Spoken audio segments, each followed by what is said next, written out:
What's up, guys? We are back. I'm Zach. I'm Maria. And today is a special day. It's a boxcar kind of day. Yes, it's a boxcar kind of day. Please excuse the fly. Is there a fly? Yeah. Swatter anywhere? Is there a fly swatter anywhere? That was pretty cool. Oh, there. Just kidding. Okay. So let's start off with news. You want to take it or you want me to take it? Yeah. So obviously we had the One More Time Deluxe teasers released. So there's 4 songs on that. Check it out on YouTube. We just put out a video. We literally just did a react video to the new song. So Take Me In, Everyone, Everywhere, All in My Head, and No Fun. We go over which ones we like and which ones we maybe don't. So go check that video out. And it's our first time doing reaction videos. So if you guys like it, don't be afraid to ask for a different kind of reaction video. I don't know. We also had news that the band got sick again. Yeah, Tom's sick. And that was like apparent in the last couple of shows he did. It was obvious. And unfortunately, they had to cancel their Kansas and St. Louis shows. So that's a bummer. Outside of that, do we have any personal news to share? Personal news. Wavy Trees is playing August 19th at the Monty, my band. Nice. If you guys want to come out. Mark, Tom, and Travis, you guys are on the VIP list. So if you do come, you're added. You're already added. We'll give you some drink tickets too. We'll give you 1 drink ticket each. But we're actually playing with this band. I forget what they're called, but they're Tenacious D's backing band because, you know, the drama with Tenacious D that's going on right now. No. So Jack Black was on stage. They were doing the Tenacious D thing. And then Kyle Gass, it was his birthday. And they were like, oh, what do you want for your birthday? And he said, like, next time don't miss, talking about the assassination of Trump. Whoa. And it was like, Jack Black was like, whoa, way out of pocket. And so he canceled the entire tour. So now these guys don't have a job right now. And they're like, let's do a residency at Monty. Damn. And so we're going to be playing one of the nights of the residency. Whoa, that's cool. Pretty interesting. Yeah, that is a crazy story. Yeah, I feel bad for the guys. But hey, you know, you can't get political and all that stuff. And I feel like... Well, regardless like of where you stand politically, I'm very outspokenly opinionated, but you don't ever want to condone violence or... Exactly, like yeah. That's so the bottom line, you know? Anyways, moving on. Boxcar Racer today, special episode. First side project episode, which is super cool. Yeah, one of our commenters too kind of brought to my attention too, because I kind of lump all of, you know, Ava plus 44 Boxcar as side projects, and he corrected me saying, only Boxcar is a side project and the other 2 are like their own projects. I was like, for the purpose of the way I describe side project, I'm just meaning anything that's not Blink. Right. That happened in the Blink time. I consider it a side project. Well, this is for sure. Boxcar is a side project. He was saying like plus 44 and Angels and Arrows is not. They're like their own projects. Plus 44. They're not on the side of Blink, you know. Oh, okay, so, got you. But it's like they're all side projects in my mind because they're like outside of Blink. So that's just what I mean when I say that. But yeah, Boxcar. This is the first time that we're talking about, you know, a band outside of Blink, and last time we talked about 2001 for Blink, and there's a little bit of overlap between what happens with Boxcar and Blink, but we're really just talking about Boxcar this episode, so there will be, you know, we'll talk a little bit about 2002 and on, and obviously we'll go back to that when we get to self-titled and yeah. Right, yeah. So, yeah. So let's start off here in the history lesson. Today we're not drunk. No, we're not. Interesting. Oh my god, we're not drunk. Yeah. That's amazing. So sometime in late 2001, Boxcar Racer, an unnamed project at the time, was conceived by Tom DeLonge and formed during a break from touring. Blink's European tour in the winter of 2001 was delayed in the aftermath of September 11th attacks, and rescheduled dates in early 2002 were also canceled due to DeLonge's back problems, the result of a herniated disc. Shit's so gnarly. So he began taking painkillers and developed neurosis-inducing side effects, which we all know if you hear some of the songs in Boxcar Racer. He's talking about white pills. Yeah. And he did have a lot of issues with these pills. It's hard not to. I mean, they're... Yeah, I was a victim of this stuff. DeLonge had felt bummed out and creatively stifled while recording... Stifled. While recording the group's previous album, Take Off Your Pants and Jacket. On the ensuing tour... Wow, these are big words. He and Blink drummer Travis Barker would jam every day, and Barker introduced him to post-hardcore music. DeLonge had previously been derived of the styles of music of any other styles, but soon embraced acts like Fugazi, Quicksand, Rocket from the Crypt, and Pitchfork. He began writing heavier sounding guitar riffs. The first riff that they ended up doing was for All Systems Go, which is cool. The second song on it. Second song on the record, yeah. According to DeLonge, the project wasn't meant to be a real band, but rather something to do in some spare time that was really only expected to be on the low list of the totem pole of priorities in his life, and just to have an experimental creative outlet. So obviously with, Take Off Your Pants and Jacket, when you're signed to a major label, no matter how much creative freedom you have, you only have so much ways you can experiment outside of like what the label is used to you doing. So I think, especially back then, because everything was like super like formulaic. You have to be like the sound that worked and blah blah. And it's still, people are still fucking doing that shit. But to be completely honest, I think all that's dead. Like I think you could be whatever genre you want to be these days. Like obviously Blink is like, they are a specific genre and a lot of their stuff sounds the same, but like in the sense of like it's punk rock or whatever it may be. But they've been experimenting now in a whole different style. What you can see from the deluxe stuff, it's like electric, but at this time this was super new for them, heavier, so it gave them I get the outlet stuff. Like he wanted to mix it up a little bit, do something different. And overall, like Boxcar just sounds a little bit more alternative, and it does sound a little bit more experimental. It still like has Blink sounds and Ava. You can definitely hear like the starts of Ava with it, but yeah, it's definitely more of a experimental. But anyway, we'll get into of course. The record was originally conceived as a Violent Femmes-esque acoustic record that allowed DeLonge to explore his dark songwriting abilities away from Blink, but the project quickly became louder and more plugged in when Barker joined the project. To complete the project, he invited fellow guitarist David Kennedy of Hazen Street, whom DeLonge had met in the San Diego music circuit years prior. And then in Barker's 2015 memoir, Can I Say, he maintains that he asked DeLonge if they should use the riffs for a new Blink album. And he said he honestly thought that Tom had already had the conversation with Mark about, everything that they were doing, because they were so tight and inseparable. Travis says he couldn't imagine that Mark didn't know.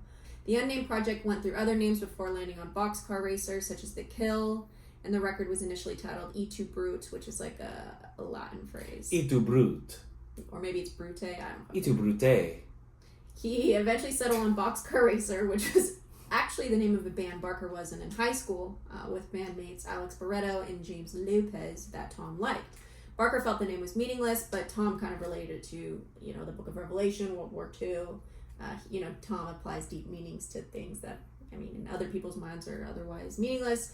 But Tom found out that the bomb that was dropped on Nagasaki was actually called a boxcar, but spelled like B-O-C-K, scar, S-C-A-R. Boxcar. But people commonly misspelled it as boxcar, like how they spell it, which is kind of scary to think about, because it's like boxcar racer. That would mean like someone that like is racing away from a boxcar. Which it's kind of really, that kind of freaked him out to think about, but I kind of like that he was like going for a Violent Femme style, which I would have never thought that. Yeah, it still sounds very like Blink vibes, but that kind of puts into perspective some of the acoustic stuff. But it was like so sad. I don't know. I feel like Violent Femmes is so much more like on the fun side, and this is like kind of like it's literally like an emo record in a way. Yeah, it's definitely like this was 2001, 2002, but it definitely kind of is the beginning of what Americans know as like that emo era. Yeah, and it's like darker.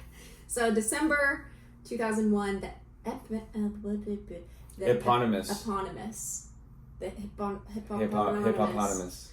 Boxcar Racer was recorded over the course of 6 weeks, beginning in December, primarily at Signature Sound in San Diego, and with Travis doing drums in LA, as was usually the case. The sessions commenced rather quickly, with producer Jerry Finn having sent one whole load of equipment to Signature ahead of his arrival. Barker and Tom worked out 80% of the completed album in Barker's warehouse in Corona, which we would love to. We want to go, yeah. Should we go there? I think we should. Yeah, we should. We should see like what it is now. Like, who knows? Maybe it's tomorrow. Has anyone on the pod ever had a Corona in Corona, California? I bet they do. That's what we have to do. That's probably like one of the top beers there. So what we have to do is we have to go to Corona. We have to get a 12-pack of Coronas. Just sit outside the warehouse. Sit outside the warehouse and finish all of them. And then pod at the same time or something. That'd be cool. And listen to Boxcar, yeah. So when the musicians entered the studio, little was changed aside from certain lyrics, according to assistant engineer Sam Bucas. Barker completed his drum tracks in one day at 2 recording facilities in LA prior to the Signature sessions, with all parts recorded in the first take. he's a he's a savant. Top of his league. Yeah, probably is a little bit.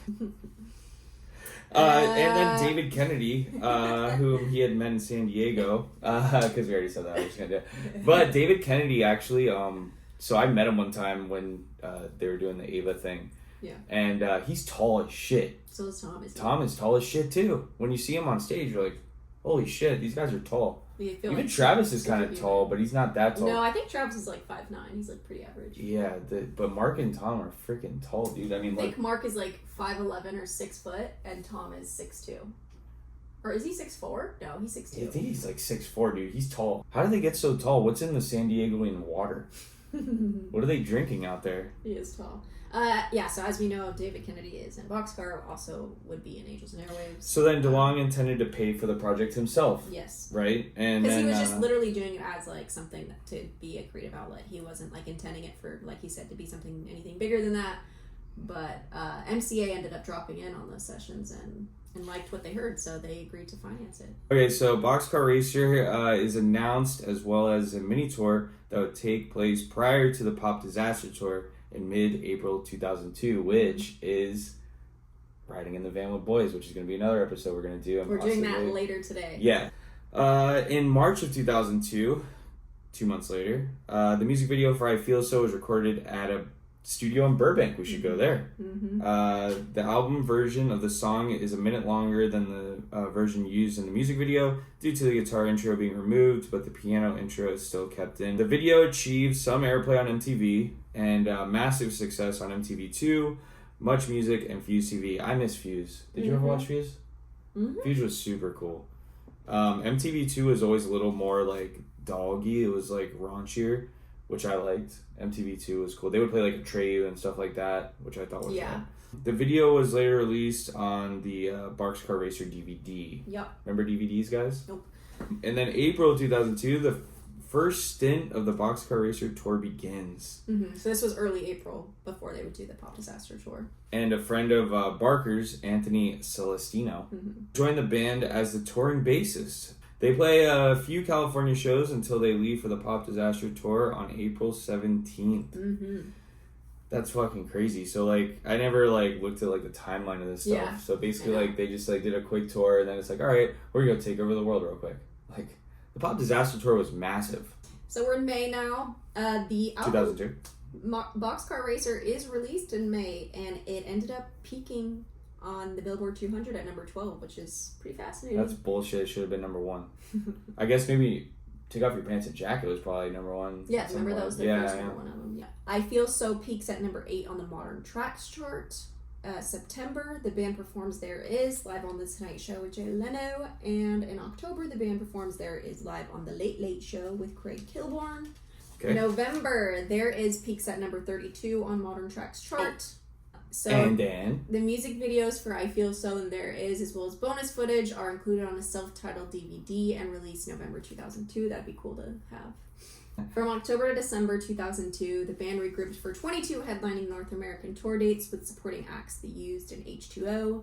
While on the road, the group wrote and performed one new song titled Dance With Me, which is interesting and obviously not to be confused with the One More Time dance. She hates that. She hates when I do that. We're doing it all night long. As well as a cover of Barry Manilow's Mandy. And it's not Barry Manilow's song, but it's the one he popularized. Though DeLonge would joke around at shows, as he was known for doing with Blink, the overall mood was much different. With Blink, I can't wait until I get done playing a song so I can say something stupid. With this band, I hardly talk at all. He told Las Vegas Weekly. You want to talk about 2003? Yeah, and prior to that, I just want to say that's cool that they when they took the Used on tour, and I feel like that was like the peak epic mania of the Used, like right when they were coming up.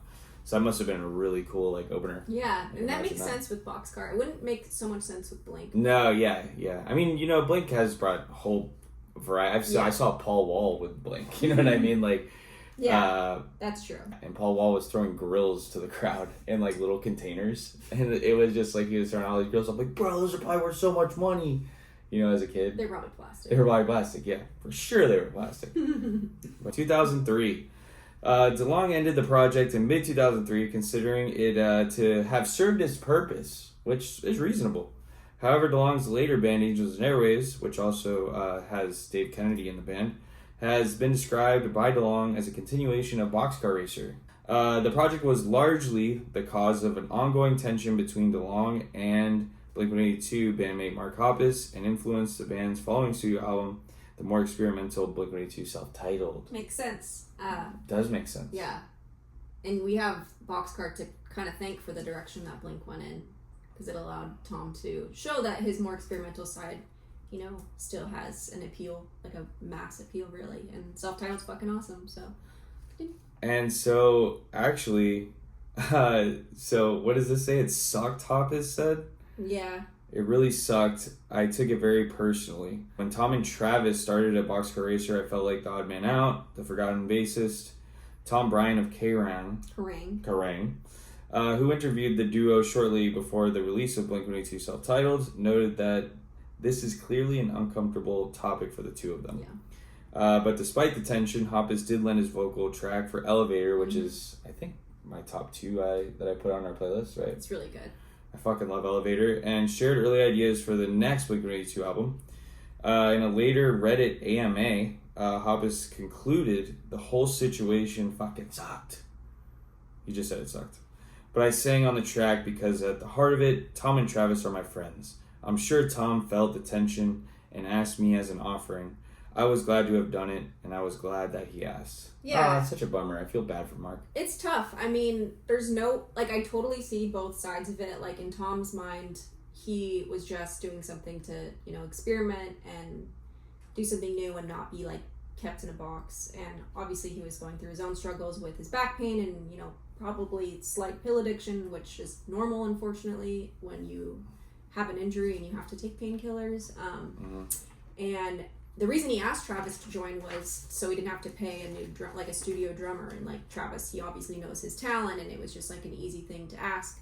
But it is kind of sad he didn't think to ask Mark. I mean, on that same note, he could have asked Mark. But I think they were a little sour though. He was tired of them. They were having issues, and I think that maybe he didn't think that Mark liked the style of music he was doing. So he was trying to find a fresh group of people to have that interest in that style of music, because obviously Travis was showing him all this new music that he really liked, and so obviously he knew Travis had the vision of what he was trying to accomplish. But also him and from what it said, Travis and Tom are hanging out every day. I don't know. I see Mark's obviously viewpoint as well, because it's just you're feeling left out. So exactly. Yeah. So I see where both of them were coming, and we obviously don't know the nitty gritty details, but it is a shitty situation, and I feel for both of them. So, but a good thing came out of it. Elevator's also awesome. So. Elevator's probably my favorite track. Yeah. It's great. Okay. So now we're going to talk about a little bit later, because as Tom said, the project was kaput in mid-2003, but in the time frame of 2018 to 2021, the project was actually revived by Mark and Travis, with a new song getting recorded, which would later become Terrified, which is on One More Time, guys. It's pretty crazy how, out of that situation came this album where they're all coming together with everything. With old ideas and stuff, yeah. Even on the tour, obviously they're doing that Plus 44 Boxcar mashup. They're really just realizing that the little shit doesn't matter, and it's because of the airplanes fall, a sickness, and airplanes have fallen from the sky. It's all in One More Time. Yep. That's what it all means. It's what it's all about. So Barker confirmed in 2023 that the song would not be released, instead having it reworked for, Blink-182 One More Time. So pretty awesome. And as far as Boxcar Racer goes, that's it, guys. It's pretty quick, easy, and fun. And we're going to now get into our favorite part. What's our favorite part? The track list. Ding, ding, ding, ding, ding, ding. You should put a thing up here that's track list. Ding, ding, ding, ding, ding, ding, ding, ding, ding, ding, ding, ding, ding. So all tracks are written by Tom and Travis. Number 1. Don't work. Okay. Number 1, I feel so mad. I feel so angry. Feel so lost, confused again. I forgot the word there. Feel so cheap, so used, unpaid for. Let's start over. Let's start over. You want to know how I heard this song for the first time, guys? So 2001, 2002. I was like first, second grade. So as a kid, okay, She I was a watching child.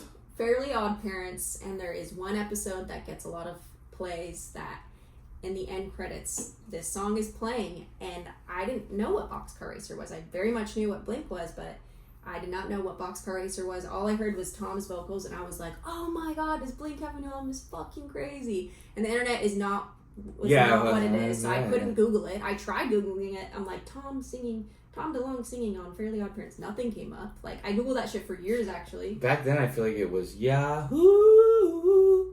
No. You would have Yahoo'd stuff, right? My recollection is always Google. But yeah, I remember just thinking that was fucking awesome. And that was the first time I heard that song, and I loved it. Number 2? All Systems Go, which is the first riff. That was a crazy sound outside. Yeah, welcome to Hollywood. All Systems Go, first riff that Tom came up with for the new project. Yeah, that was the first one that, like, probably put in his mind, like, damn, I should make this a new thing. Very cool. And also, I like this song. Yeah, it's cool. All Systems Go is a good one. Watch the World. I love the drums in that one. Yeah, Watch the World is cool drums, and also I as a kid, this was one of the ones that I had downloaded that I loved. Mm-hmm. I watch the smoke. Yeah, the drums are just so like. That didn't ever do. Ding ding ding ding ding. Yeah. It's really cool. Yeah, it's a lot of song. It's dynamically cool. Yeah. I think that's what we're trying to say. Yeah. Dynamically cool.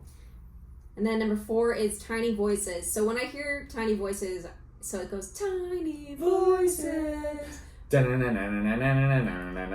can see what you mean. Harder. But it sounds like it's obvious. Yeah, it's times like this. It's obvious. It sounds similar, but other than that, like the songs itself are very different. But that's what I think of when I hear that song. Good song. Also enjoy it.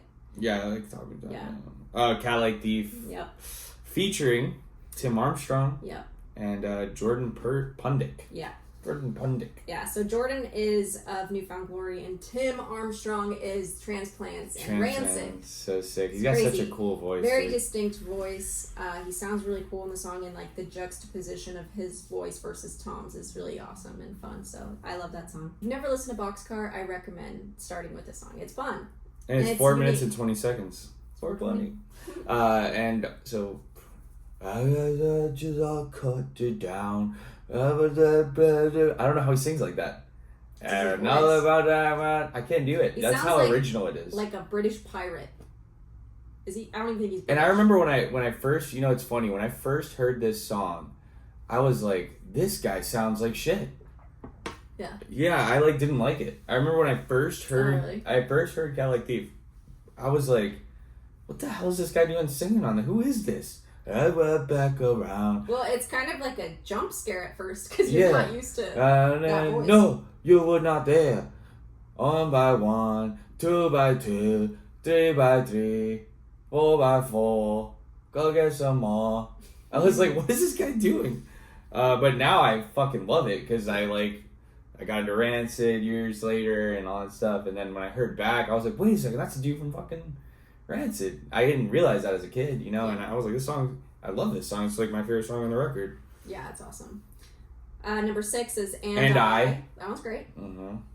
And I. You're racing. And I will always love you. Can't believe they wrote that. Letters to God.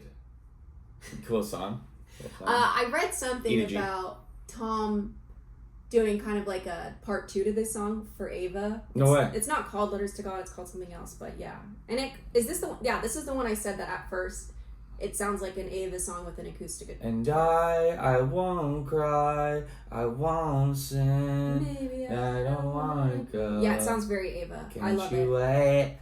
And Tom has called Ava continuation of Boxcar, and you can see it a little bit. It's just like take out the electric guitar, or take out the acoustic guitar and put in a wavy, a wavy like pedal and shit and vocal effect. My first punk song is next. It's good. It's fine. I love this song. Okay. I fucking love this song. I said I fucked your mother. Yeah. That's I got syphilis or whatever. That's my problem. And at the end, does he say, I got no dick? I got no dick. Next up is Sorrow, Sorrow's which I think cool. is actually my favorite. I like the vocal effects. I just think it's a really beautiful song. I really like it. It's a really beautiful song. I'm going to say Sorrow's my favorite. Cool. Yeah. I like Sorrow. It's a good song. Good vocal effects. Yeah. Bonk. Okay. Bonk. I'm gonna make sound Yeah, effects. you should. What you should do is when you do that, when it hits my head, like something explodes. Yeah. All over the screen. Or I just make like a donk, donk, donk. Yeah, that'd be cool. And then I'll do it. And then you just disappear. Number 10 is There Is, the other single on the record that they're playing live on the One More Time tour with mashed up with My Heart Stops Beating. When Your Heart Stops Beating with Plus 44. It's not my favorite song. It's good though. Man, I love this song so much. It reminds me of Paige Hernandez. Paige, if you're out there, I know you have a kid and are married, but I still love you. And we should have always been together. It always reminds me of when we stay out past 8 or 9 and in the neighborhood, I don't know, paints a cool picture of when you're in love when you're 13, even though she doesn't love me back, but whatever. Next, The End With You. That was good. It's a good song. Yeah. I like that song. It's 3 minutes and 11 seconds, 3:11. You know how 3:11 got their band name? From this song? Big 3. No, that'd be cool though. Do you know what a 3:11 is? No. Okay, so when the cops, I think the story is they were, so 311's a reggae band, they sing the song, Amber is the color of your energy. The shitty band 311. Stop. She just doesn't like reggae, and I do. And so anyways, they were they were playing at a party, and then the cops busted it, and then they're running away or something. This is what I think happened. And then they, over the intercom, they hear, don't even know. They hear a cop say, hey, we have a code 311. And you don't even know. It could be. This could be a old wives' tale, or it could be the truth. Let us know in the comments. Let us know. And then Elevator. So good, guys. I fucking love Elevator so much. As my first listen through this past week, Sorrow was the immediate one that stood out to me that I loved, but the more I would listen to Elevator, it was kind of a slow burner. It's a cool story. It's the guy jumping off the building and just whoa. Below, and it's both perspectives. Oh, it's so good. They should have done that song on the tour. Yeah. They should have done Let's propose that. Yeah. Because they both sing in it, too. Yeah. And it would have been cool. So the reason I think this song is so clever, too, lyrically, is it's the point of view of the guy jumping off the building. Mm-hmm. And then it's the point of view of the guy watching him jump off the building. That's fucking cool. You don't always, it paints a picture. And that's a cool thing about a lot of these songs. They paint pictures. He's got no dick. On my first punk song. It's really good. It's quite a good song. It features Mark too, which I thought was super fucking cool. Yeah. And yeah. Thanks, Mark, for doing that. Thank you, Mark. Lending them your talents. Yes. Last one is instrumental, and I read somewhere that maybe it's the DVD version or it's some other version where instead of this version of instrumental, it's I Feel So Instrumental, which I think is on the DVD version, but I feel so instrumental today. Pretty awesome though, guys. I have to admit, this was a fun listen through. It's kind of one of those things you got to listen to a few times. That's how I am, at least. And on your third listen through, you're gonna have at least 4 new favorite songs, guys. So give it a listen. Super fun. Listen back to Boxcar, man. And if you love self-titled, you need to pay your respects to this, because this is why self-titled is what it is. And that's all I have to say about that.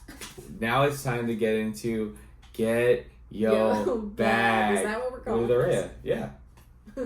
So as we know, credits are very important, and it takes more than a couple people to make a good record. So we obviously have Tom on vocals, guitar, and bass for the studio version. Dave Kennedy on guitars. Travis Barker did drums and percussion.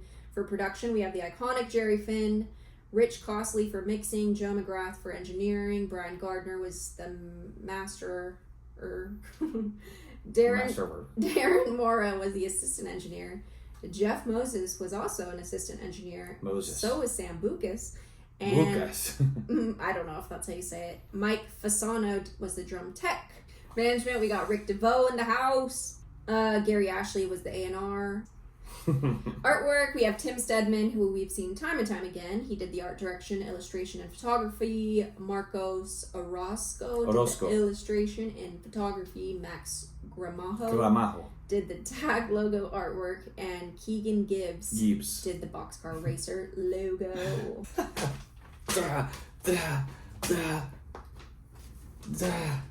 That's a cool logo. I actually like the logo. Additional musicians, we got Roger Joseph Manning Jr. on the keys. Mark Hoppus obviously lent his vocals to Elevator. I saw it all go down.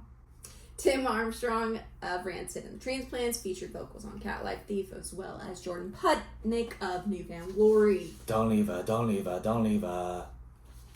And you can hear like the third, because like if you're confused where you hear Jordan's vocals in that, it's kind of harmonizing with Tom, and it sounds like Mark almost. Oh yeah, it does. What? Yeah, you gotta do it. Wait, that's tradition. We always throw it, right? That's true. All right, guys, it's been fun. Drink 182. Oh fuck! I think we should do like trivia though, or something. Let's do trivia, yeah. Because the other ones, yeah, we don't want to get flagged. Yeah. Yeah. It's a dangerous game we're playing. Let's see. So I'll ask you a simple question. Okay. Okay, go ahead. What was the name of the A&R that walked in and told them we can sell this? Gary Ashley. Are you talking about the beginning? No. No, not in the beginning. Yeah, like Gary Ashley. Okay, good. What was the record store that Mark worked at, where he met? Oh man, the Buddha guy. Yeah, Pat Secor. Fuck. I don't know. Buddha. Damn it. What is it called? The Warehouse. God damn, it was so easy. I got another one for you. Let's make her a drink, guys. Here we go. I feel like I'm on Who Wants to Be a Millionaire. You should put the music. Araya. What's the name of the bass player for Boxcar Racer? Well, on the studio or the live? Live, the one that would tour with them. Get your bag. Anthony Castellini. Castellanos. No. How does she remember this shit, dude? Below. It's on like the third page. Look at all the notes she prints, guys. Can you show them? This is it's very helpful. Anthony Celestino. You're wrong. Go ahead. Drink up. We've got a lot done today, guys. My turn. Oh, you have another one? Yeah. Okay. You got two? I did. What was the skateboard brand that Tom wanted to emulate with these original designs? Obviously, this is a remake. Girl? No. We're talking OG Blink back in the day before they had official merch. Like, they would use this anime style girl that was inspired by a certain skateboard brand. That's a tough one, man. I have a memory of what has a bad memory that's like an animal? Goldfish? Of a goldfish. That's a good way to put it. I have the memory of a goldfish, but I remember everything from the age 13 and before that. Or like 16. You always has these like childhood memories that I could never. Yeah, I can like tell you what I did when I was 3 years old, but I can't tell you what happened yesterday. Honestly. It's hookups. Hookups, that's cool. I like that. All right, guys. Thank you so much for another fun episode. I really enjoyed this one. Just doing a deep dive of something other than Blink. You know. But seriously, all the love's been crazy. We appreciate you guys so much. Araya works really hard on a lot of the social media stuff. I'll give her all the credit for that. I'm just the tech guy, and I look really cool. No, it wouldn't be possible without you. Yeah, exactly. I drive her around all the time. She doesn't know how to drive. What? She can't drive. It's true. Just kidding. Okay, anyways. No, we're guys, probably going to cut all this. Yeah.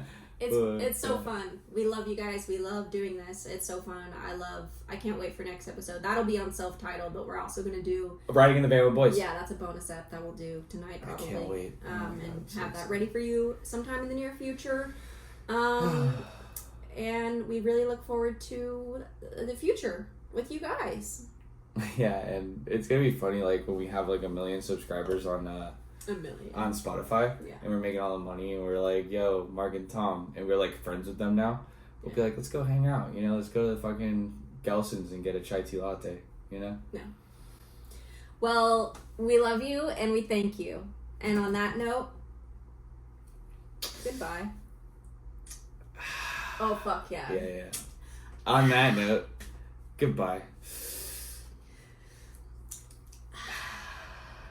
Why did we act like we were taking a bong rip? Na na